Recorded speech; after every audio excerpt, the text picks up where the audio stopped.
오늘 본문 로마서 15장 20절 말씀을 가지고 인생의 객관화된 목적을 설정하기 하나님의 은혜를 나누고자 합니다.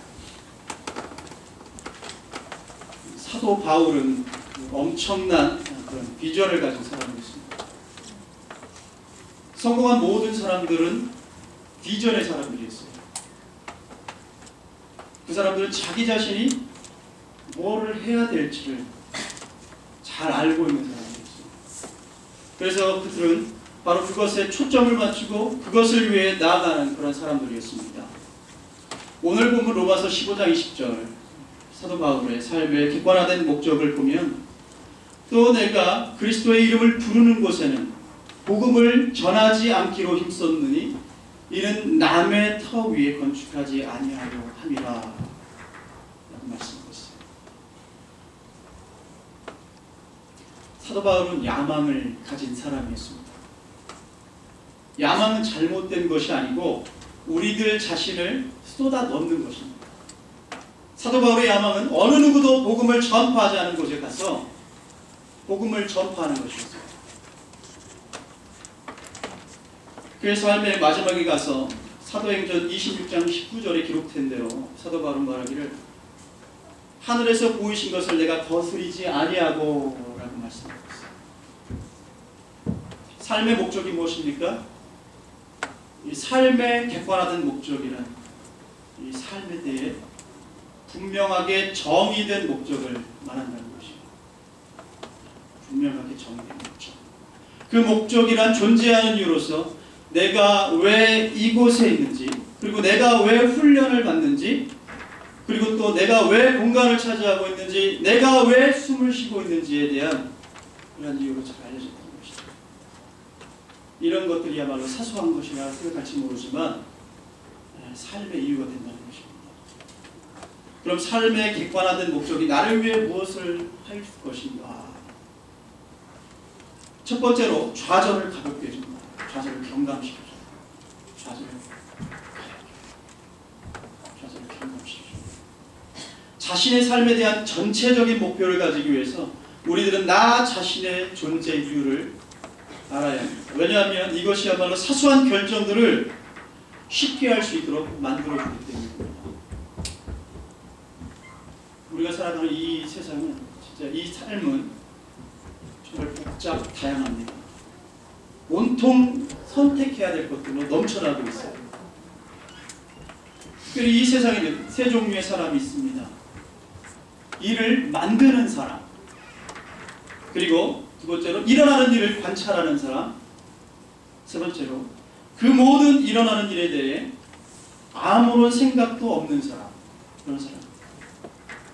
이 마지막 두 번째, 세 번째 부류의 사람들은 좌절하는 삶의 유형들입니다. 성경은 말씀하시기를 삶의 객관화된 목적, 즉 우리가 원하는 것을 알고 목표를 아는 것이야말로 우리들의 좌절을 가볍게 해준다고 말씀하고 있는 것입니다. 야고보서 1장 8절을 보시면 야고보서 1장 8절을 보시면 두 마음을 품어 모든 일에 정함이 없는 자로다. 두 마음을 품어 모든 일에 정함이 없는 자로다. 우리들이 나 자신의 삶을 통해서 무엇을 원하는지를 알 때 이것이 우리들로 하여금 내 자신의 객관화된 목적에 도달하는 것을 도와주게 되는 것입니다. 그러면 삶의 객관화된 목적이 나를 위해 무엇을 할 것인가? 한번 또 두 번째를 보시겠습니다. 두 번째, 동기를 증가시킵니다. 동기를 증가시킵니다. 무엇이 여러분에게 동기를 부여합니까? 아침에 일어나게 하고 옷을 입게 하고 또 나가도록 하게 하는 것이 무엇인가요? 아침에 출발에 대한 두 가지의 접근의 예가 있습니다. 좋은 아침입니다, 주님. 혹은 좋은 주님, 아침입니다. 여러분들은 어느 쪽입니까?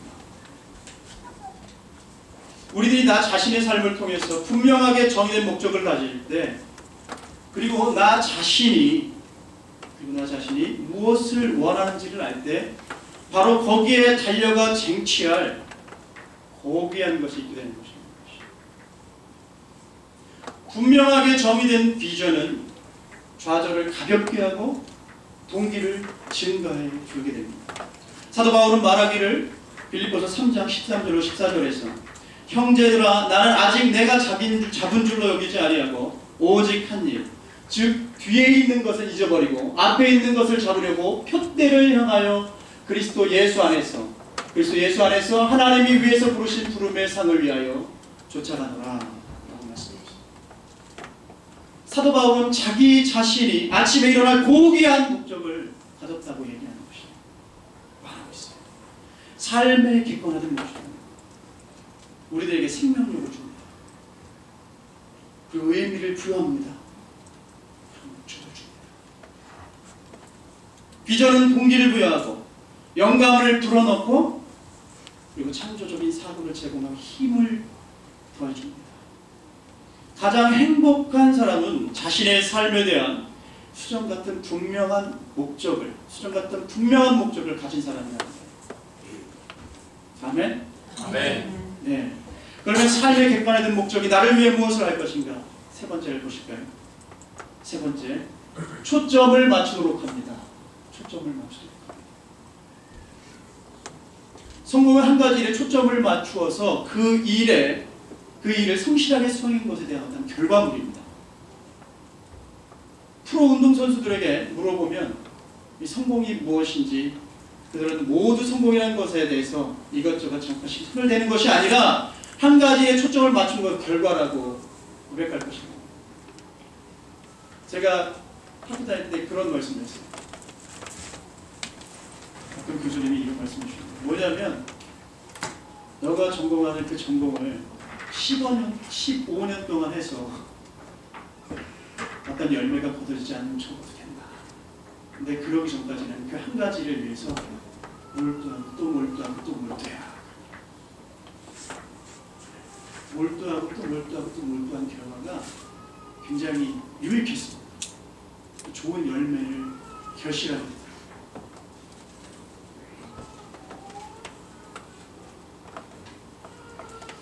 네, 빌립보서 3장 13절에서 앞서 읽었던 빌립보서 3장 13절에서 형제들아 나는 아직 내가 잡은 줄로 여기지 아니하고 오직 한 일 즉 뒤에 있는 것을 잊어버리고 앞에 있는 것을 잡으려고 아멘 이렇게 말하고 있습니다. 사도 바울이 말한 것을 보면 오직 한 일이라는 말씀을 하고 있습니다. 사도 바울은 손대야 할 일이 20가지, 30가지나 되는 것이 아니라 자신이 초점을 맞춰야 할 오직 한 가지를 이야기하고 있다는 것입니다. 수정같이 분명하게 정의된 삶의 목적을 가질 때 나는 더 이상 좌절하지 않게 되는 것입니다. 왜냐하면 그것이 나의 인생을 간단하게, 심플하게 만들어주기 때문에. 분산된 빛은 아무런 해도 없지만 집중이 되면 레이저가 됩니다. 증기도 아무런 힘이 없지만 집중되면 엔진을 돌리는 힘이 되는 거죠. 자, 그러면 삶의 객관화된 목적이 나를 위해 무엇을 할 것인가? 그 네 번째를 보시도록 하겠습니다. 네 번째, 삶의 객관화된 목적은 협력을 이끌어옵니다. 빌립보서 1장 5절에서 사도 바울은 말씀하고 있어요. 첫날부터 이제까지 복음에서 너희가 교제함을 인함이라. 아멘. 빌립보서는 사도 바울의 비전을 나누고 있습니다. 우리들이 나 자신이 무엇을 원하는지를 알 때 그것이 다른 사람들의 어떤 관심을 이끌 수 있다는 것입니다. 잠언 11장 27절에 선을 간절히 구하는 자는 은총을 얻으려니와 하나님께서는 우리들이 생각지도 못한 것까지도 도우려고 항상 집중하고 계시다. 많은 사람들을 통해서 환경을 통해서 일하시고 도우시는 주님의 손길을 느낄 수 있도록 해주신다는 것입니다. 우리들이 삶에서 나 자신이 원하는 것이 무엇인지를 알 때 그리고 나 자신이 어디로 가고 있으며 하나님께서 선명한 비전을 주신 것을 알 때 좌절을 하지 않게 될 것입니다. 우리는 너무나도 매 순간순간 조급합니다. 서두릅니다. 그렇기 때문에 어떤 목표들을 설정하지 못하고 그냥 무감각하게 살아갈 때가 더 많아요. 족하게 살아갈 때가 많습니다.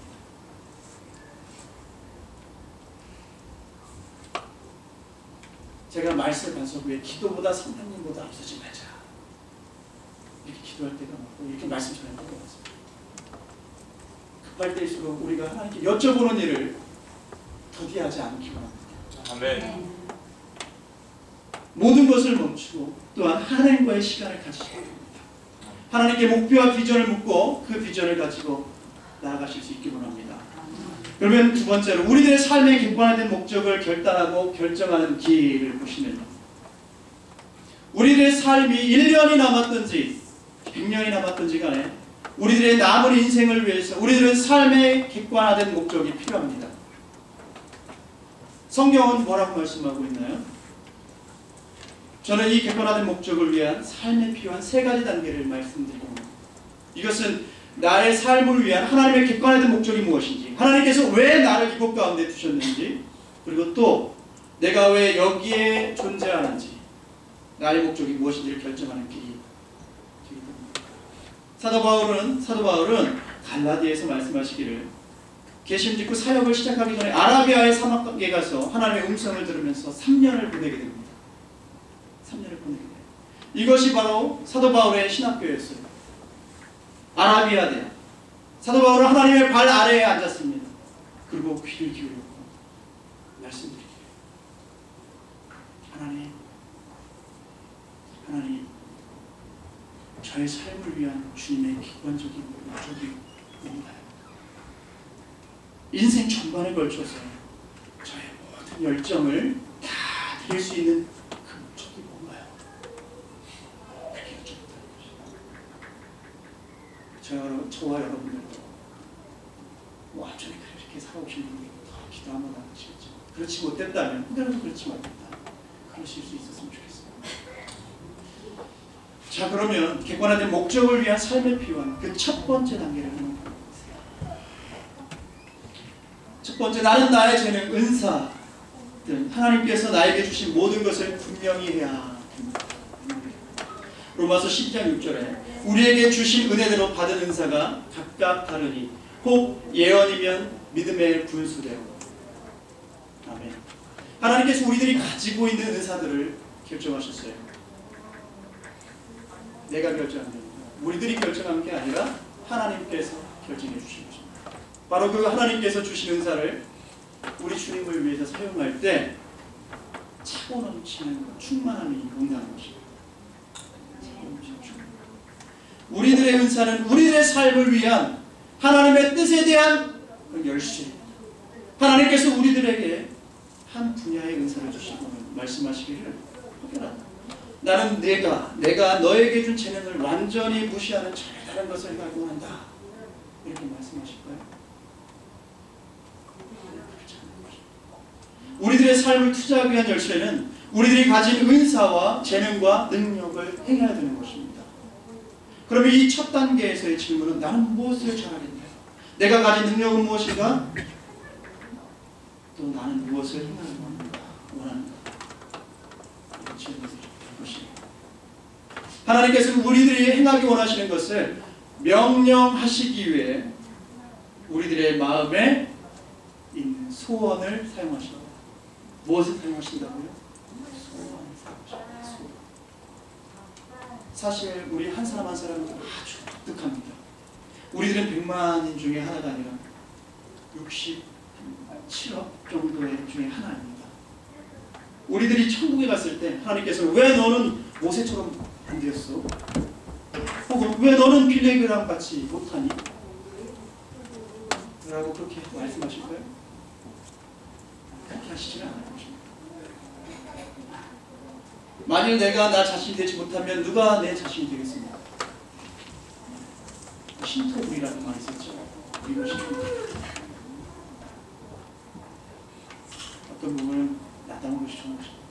근데 그 나다운 것이 물론 해가 되지 않는 겁니다. 물론 믿음의 선배들이 살아갔던 삶의 도전은 필요한 것입니다.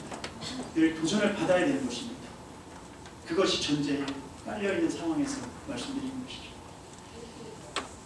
먼저 모든 것을 멈추고 내 은사가 무엇인지 그리고 재능이 무엇인지 주님께 기도하시기 바랍니다. 아멘. 자, 그러면 객관화된 목적을 위한 삶이 필요한 두 번째 단계를 보시겠습니다. 두 번째 단계, 나의 경험을 되돌아보겠습니다. 로마서 8장 28절에 우리가 알거니와 하나님을 사랑하는 자 곧 그 뜻대로 부르심을 입은 자들에게는 모든 것이 합력하여 선을 이루느니라 라고 할 수 있습니다. 모든 것이 합력하여 선을 이룬다. 모든 것과 하나님의 뜻대로라는 문장을 보시면 하나님께서는 그 모든 것들을 사용하신다. 때로는 슬픔, 때로는 기쁨, 때로는 말 언급할 수 없는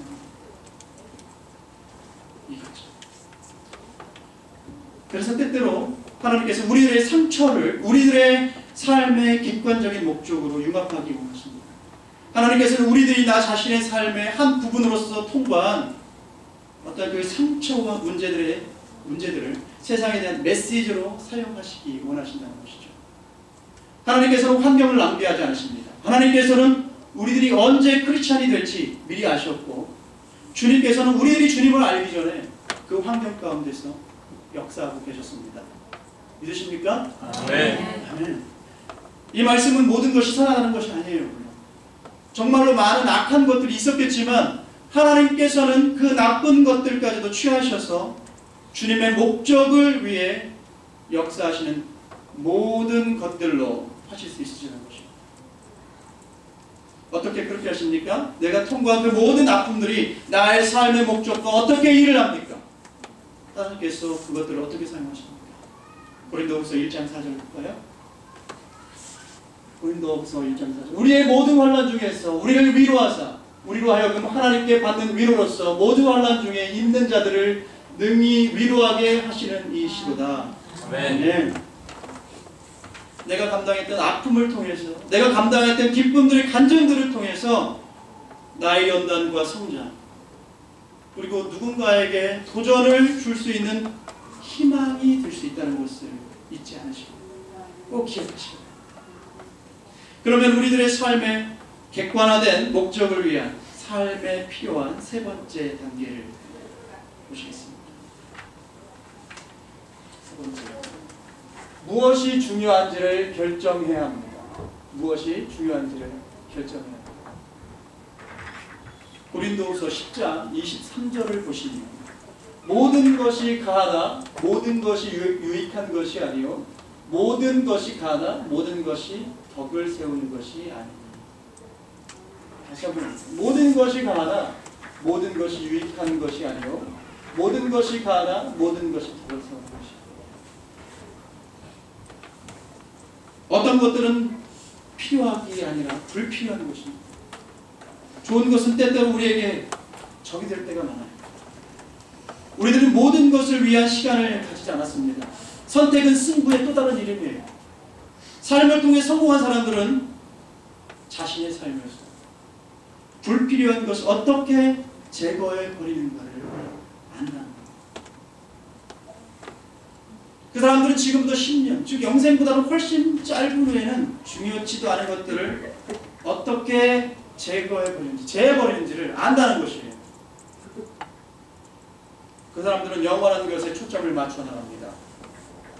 영원한 것에 초점을 맞춰 나갑니다. 윌리엄 제임스라는 사람은 이렇게 말했어요. 당신의 삶을 최고로 쓰는 것은 영원한 것에 투자하는 것입니다. 무엇이 가장 오래 지속될까요? 우리들의 삶의 목표가 무엇인지 계획할 때 나 자신에게 물어봐야 할 것입니다. 그 무엇이 가장 오래 남겠어요? 무엇이 가장 오래 남겠어요? 성경에는 두 가지가 영원히 남는다고 했어요. 두 가지. 다른 모든 것들이 다 타버려도 이 두 가지는 남는다고 했습니다. 이 두 가지. 그 두 가지 중에 첫 번째는 하나님의 말씀. 하나님의 말씀은 영원히 있습니다. 믿으십니까? 네. 마가복음 13장 31절에서 천지는 없어지겠으나 내 말은 없어지지 아니하리라. 네. 천지는 없어지겠으나 내 말은 없어지지 아니하리라. 이 말씀이 그냥 무심코 지나쳐버리는 말씀이 되지 않게 아멘.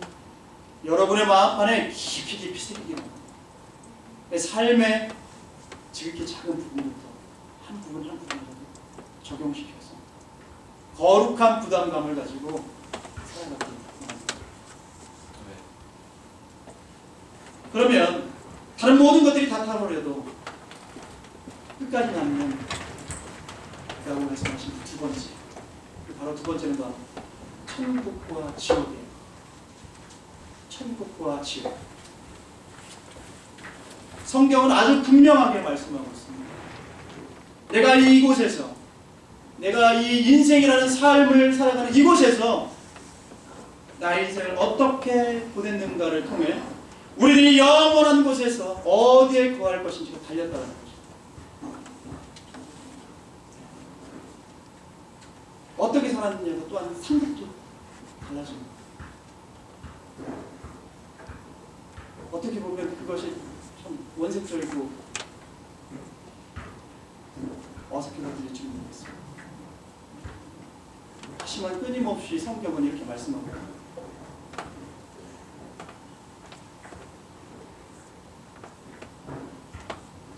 홀로 있을 때 하나님 앞에 모든 것을 내려놓고 이 세 가지 질문을 나 자신에게 물어보시기 바랍니다.